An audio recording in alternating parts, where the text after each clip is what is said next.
Today's presenter is Lorie Roffelsen. Lorie Roffelsen is a registered dietitian at the Washington Hospital Healthcare System. Lorie completed her studies at San Francisco State University. She is a prominent speaker for Washington Hospital's community outreach educational programs.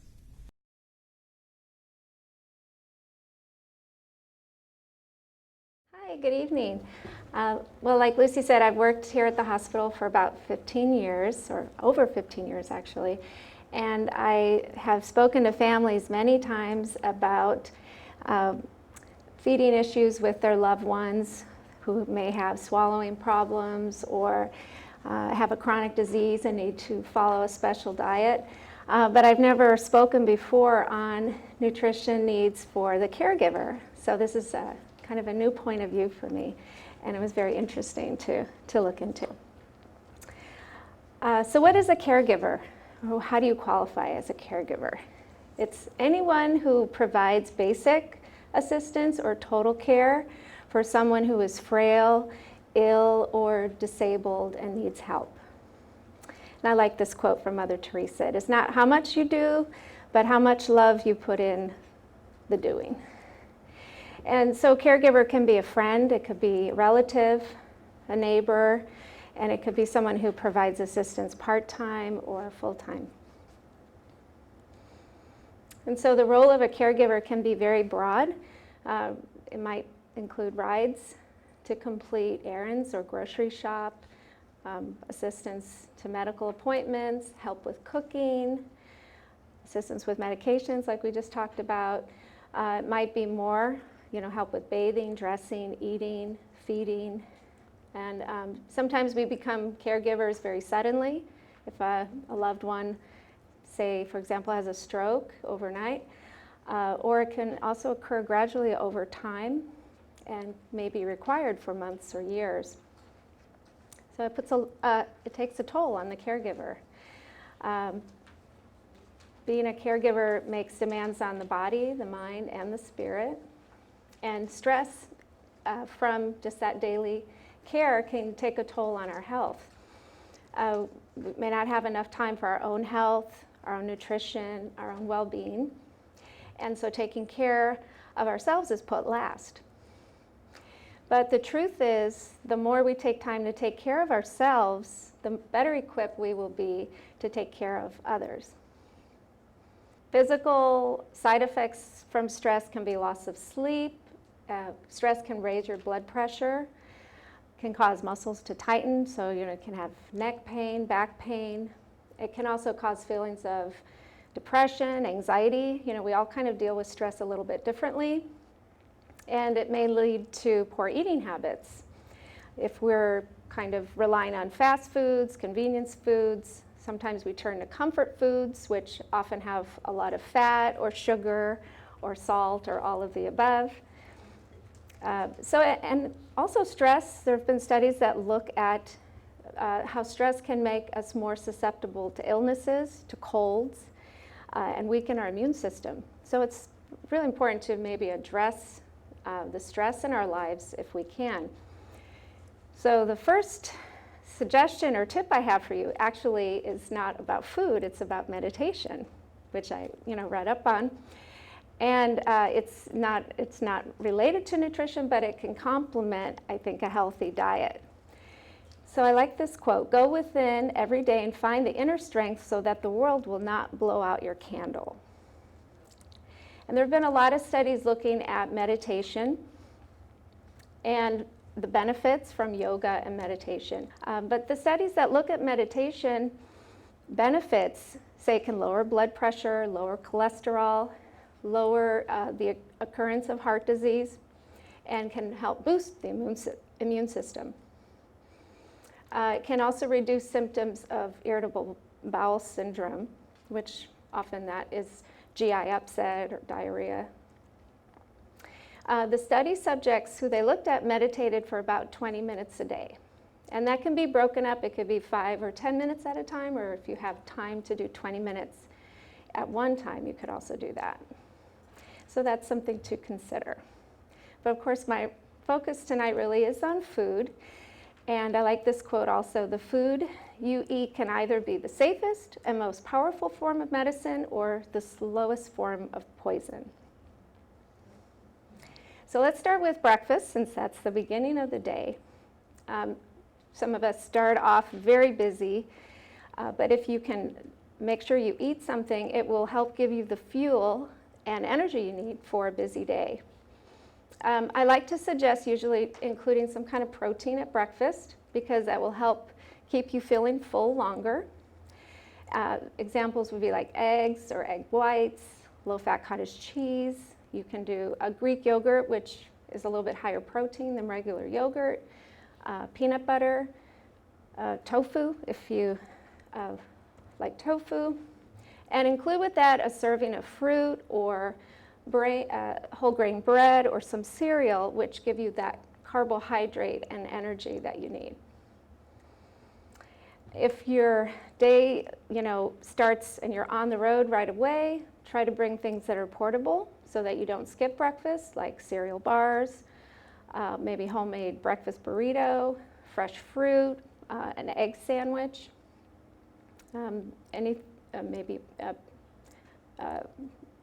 maybe some kind of other kind of energy bar. And if you have a little bit of time at home before you leave, there are some foods that take very little preparation, like instant oatmeal packet, or yogurt and some fruit, or cereal and milk. Maybe have hard-boiled eggs on hand in the refrigerator, or taking toast and peanut butter, or toast, peanut butter, and banana, which I like to do. So those are quick meals, but they will give you a little bit of that energy you need early. If your life is, outside the home often, going to appointments or medical appointments or therapy appointments, or just busy in other ways, I wanted to include some ideas for quick and healthy meals on the go. So sandwiches or wraps, those types of foods are real portable and easy. So you can use, bread or pita pockets or tortillas. If you don't like sandwiches, you can always bring crackers and pair that with some kind of protein, whether it's some kind of lean, meat, or it could be cheese. You can also use non-meat sources like hummus or beans or tofu if you're trying to reduce your cholesterol and saturated fat. Meals on the go, try to think about including fruits and vegetables, since sometimes we don't think about that when we're packing something to go. But if you're going to hopefully eat vegetables at dinner, if you've got another serving there on the go, then it will help you get in your vegetables for the day. Add water or milk as a beverage. I'm going to talk a little bit later about caffeinated beverages. And try to limit fatty condiments like mayo, butter, dressings, which add a lot of extra calories. Try to do baked chips or pretzels versus like fried potato chips. And if time is really an issue for you, look for convenience items at the grocery store. For example, pre-cut fruit, they have salad bowls, which are kind of ready to eat, individual packed cheeses, pre-cut vegetables that are paired sometimes with hummus or with a low-fat dip or with peanut butter. Those are all very portable, and you can take those with you. Now, if you have some medical conditions that you want to consider when you're picking your foods, for example, if you have heart conditions and you're watching your sodium intake, just to give you a guideline, if you're looking at packaged foods, what you want to pay attention to and try to choose from foods that are lower in sodium, saturated fat, and added sugars. And if you're specifically looking at sodium, as a general rule of thumb, if a serving from a packaged food has less than 300 milligrams sodium per serving that you're going to eat, that can fit into a sodium-controlled diet. Better would be something that's less than 140 milligrams sodium per serving. That would be considered a low-sodium food. And if you're choosing bread or whole grain crackers, if it has at least 2 grams of fiber per serving, that would be a good choice also. If diabetes is a health concern, either for you or for your loved one, planning meals is important. Many diabetes medications are scheduled with meals, and so the timing of meals may be, important day to day, just to keep blood sugar levels steady. And always, of course, with diabetes meal planning, the focus is generally on carbohydrate-rich foods and watching the portions on those types of foods to help control blood sugars and also prevent weight gain. So I have here some other ideas for quick grab-and-go meals. You might notice everything here is kind of paired, like a protein with a fruit or protein with a starch. Again, that will make you feel a little bit fuller and stick with you a little longer than if you had, say, just fruit by itself. Okay, now planning meals at home. If eating at home is kind of getting away from you, here's some tips where you can kind of start. First, make a list of maybe your favorite meals and talk to the family about what they want on that list as well. And check favorite cookbooks for ideas as well. And then from that list of favorite meals, make a menu for the week or for maybe the next few days. And then once you have a menu, you can make a grocery list so you know what you need in your pantry or refrigerator to make those meals. Now, there are ideas for kind of modifying recipes if you want to take a favorite recipe and reduce the fat. You can reduce the amount of cheese, for example, or use a reduced fat cheese. You can reduce the amount of oil you use in a traditional recipe, or use a nonstick pan so you can get away with using less oil.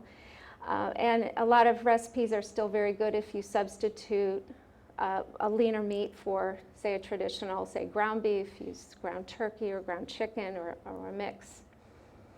And again, another time-saving tip is to look for, pre-cut vegetables that are kind of ready to use. They even have pre-cut onion at the store, if you want to use that as a base for a soup or some other dish.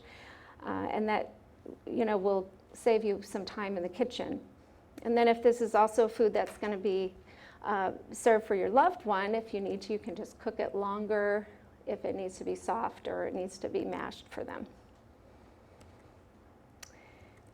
So here's some other tips for making meals a little bit easier. So if you do have certain days of the week when you have help, or you maybe try to do a little bit of cooking ahead, if you can cook, the idea is cook once, eat twice. So maybe make an extra portion when you cook, or make a double portion.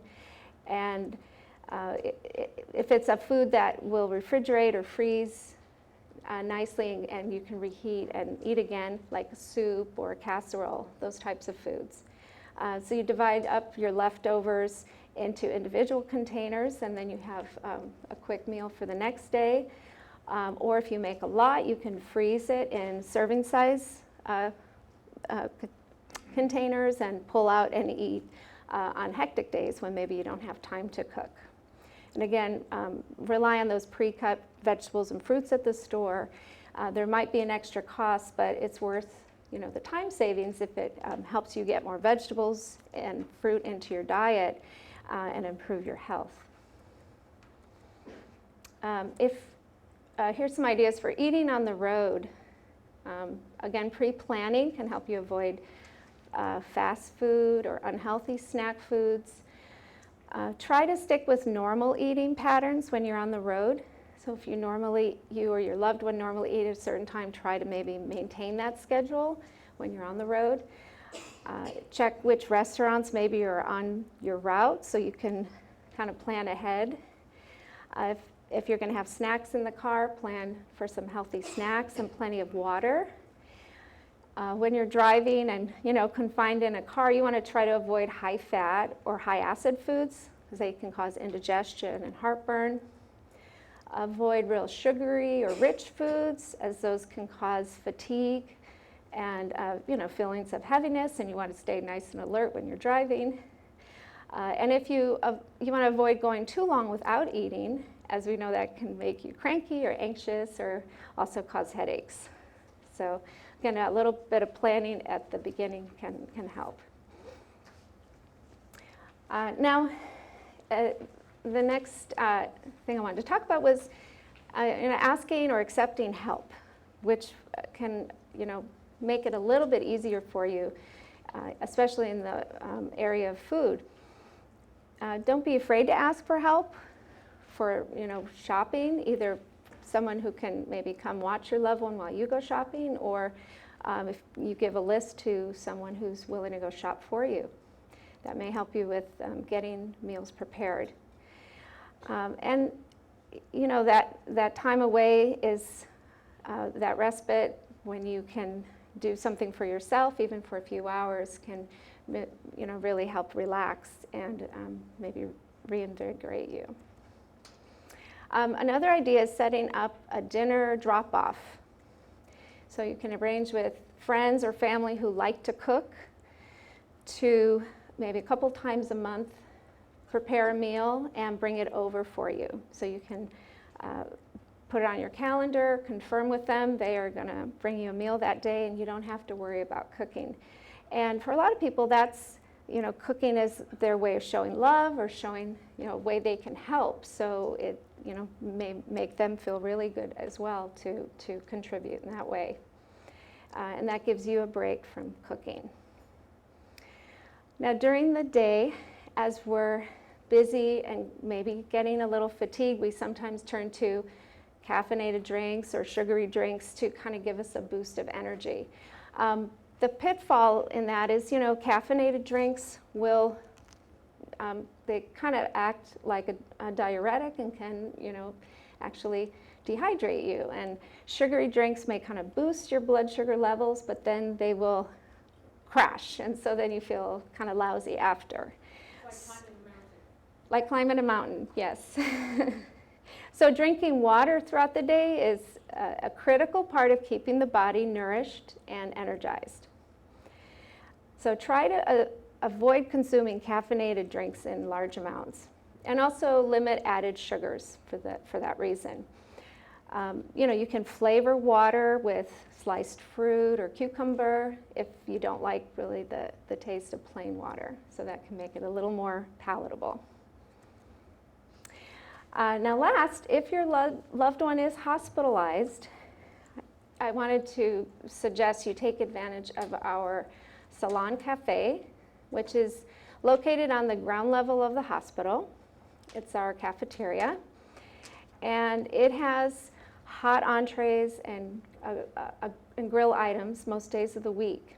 We have a fresh salad bar, which is really extensive, and we showcase local produce there. We have fresh fruit all the time. We have a sandwich station. And if you're there in the hospital, you can come down, make some food, and take it back up if you want to eat with your loved one, or if you want a little bit of a break, you can eat down in the cafeteria and relax for a few minutes.